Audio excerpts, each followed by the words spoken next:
Halo guys, selamat datang di channel kita Ruang Santai. Kita ngobrol sejenak, sesantai mungkin ya. Ini topik pembahasan seputar keluarga. Kita sering diajarkan suatu narasi besar, keluarga adalah tempat paling aman. Tapi bagaimana jika realitasnya menunjukkan hal sebaliknya?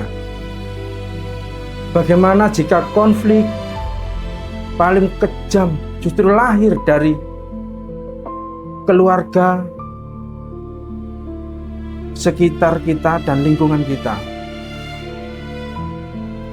Data menunjukkan bahwa konflik keluarga, khususnya soal warisan dan harta, bukan kasus langka. Menurut laporan pemberitaan dari media, dari berita, sengketa warisan menjadi salah satu perkara perdata yang sering masuk peradilan, baik di pengadilan negeri maupun pengadilan agama. Laporan tahunan berkali-kali mencatat perkara perdata masuk sengketa waris. Artinya apa?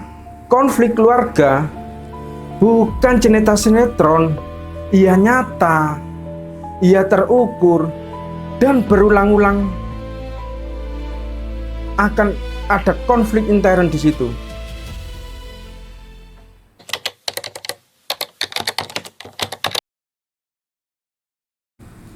Banyak keluarga terlihat harmonis sampai orang tua meninggal.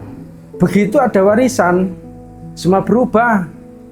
Rumah bukan lagi kenangan, rumah bukan lagi tempat lahir, tanah bukan lagi tempat tumbuh. Semua berubah menjadi angka nominal keserakahan.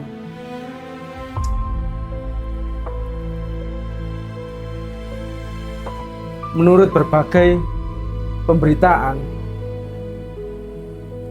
sengketa warisan sering terjadi karena tidak adanya wasiat tertulis, ketidakjelasan pembagian, atau karena salah satu dari pihak merasa lebih berhak secara moral.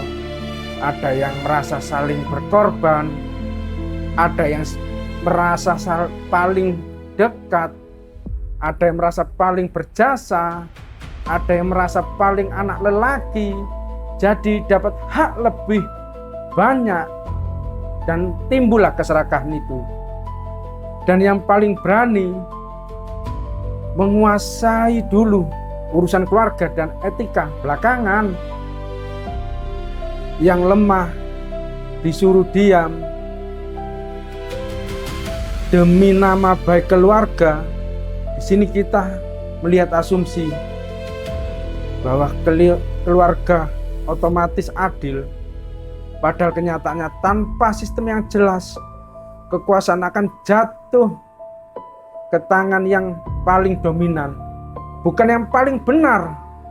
Padahal kenyataannya keserakahan dan kemunafikan yang dilihat bukan yang bisa bijaksana. Itulah keserakahan manusia.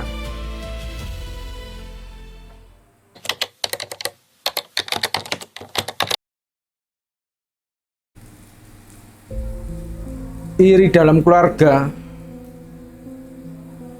lebih berbahaya daripada iri pada orang asing. Karena iri pada orang asing tidak menyentuh ego terdalam kita, tapi iri pada saudara itu menyentuh identitas dan perasaan kita. Sebagai fenomena umum, namun ketika dewasa, rivalitas itu bisa berubah menjadi kompetisi finansial dan status sosial.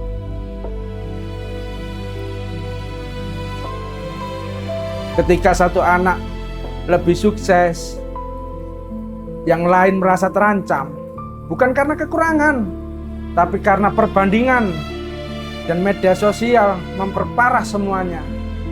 Semua pencapaian jadi etalase, semua keberhasilan jadi pemicu luka lama.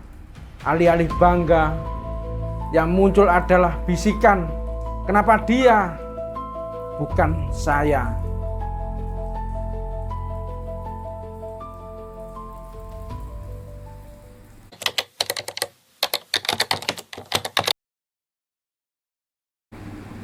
Ingatlah kawan, yang paling berbahaya bukan orang serakah, tapi orang serakah yang merasa dirinya benar.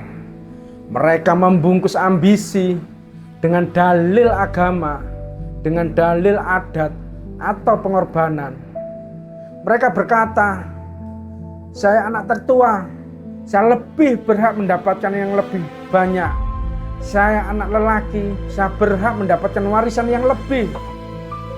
Kalimat yang terdengar rasional, tapi ketika digunakan untuk menghilangkan hak orang lain, itu bukan lagi tanggung jawab, itu manipulatif. Disinilah kita perlu skeptis. Apakah klaim moral itu benar-benar demi keadilan atau hanya legitimasi kekuasaan?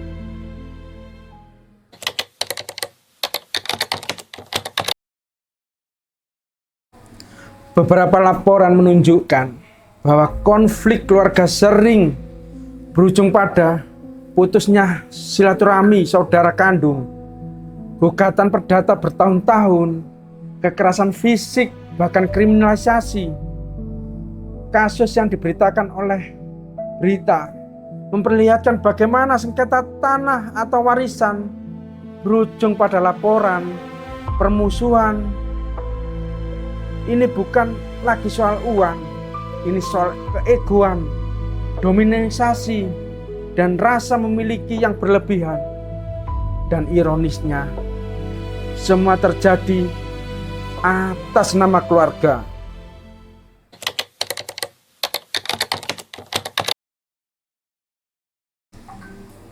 Ada beberapa asumsi yang jarang kita pertanyakan.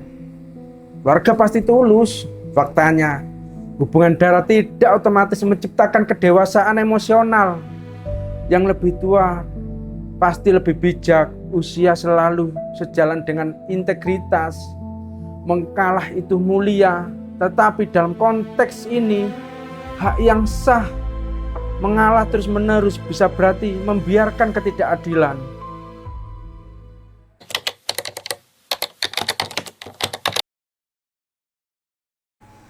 Ingatlah kawan, tidak semua keluarga seperti ini.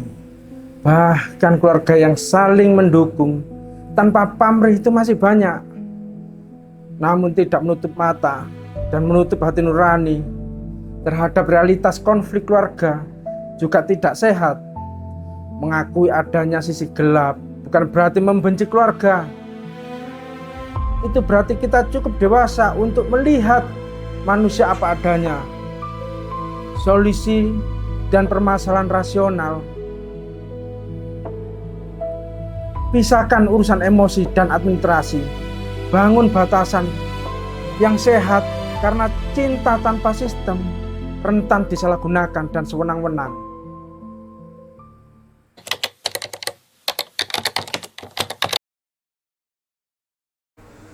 Ingat kawan, keluarga palsu itu bukan mitos. Ia lahir ketika keserakahan lebih kuat dari kasih sayang. Ketika ego lebih tinggi dari empati dan hati nurani. Ketika status lebih penting dari keadilan. Hubungan darah adalah fakta biologis, tapi keluarga sejati adalah pilihan moral.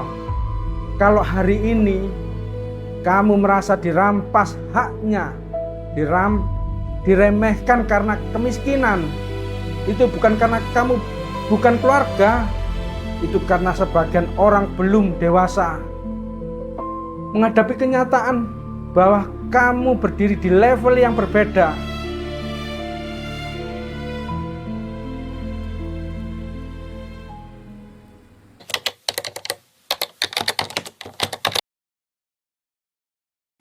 Ingatlah kawan, sebelum kalian menilai orang lain durhaka, coba tanyakan, apakah yang dituntut itu penghormatan atau ketaatan tanpa keadilan?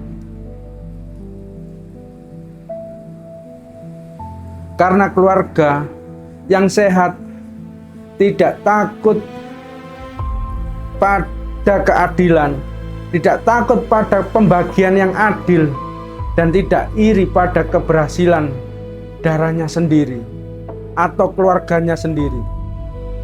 Kalau kalian setuju bahwa hubungan darah bukan alasan merampas hak, tulis di komentar keadilan di atas ego. Dan ingat, keluarga sejati tidak membuatmu kecil dan merasa besar. Video ini aku buat keluarga yang menonton. Mohon maaf kalau ada yang salah dari aku pribadi dan keluarga inti. Ciao.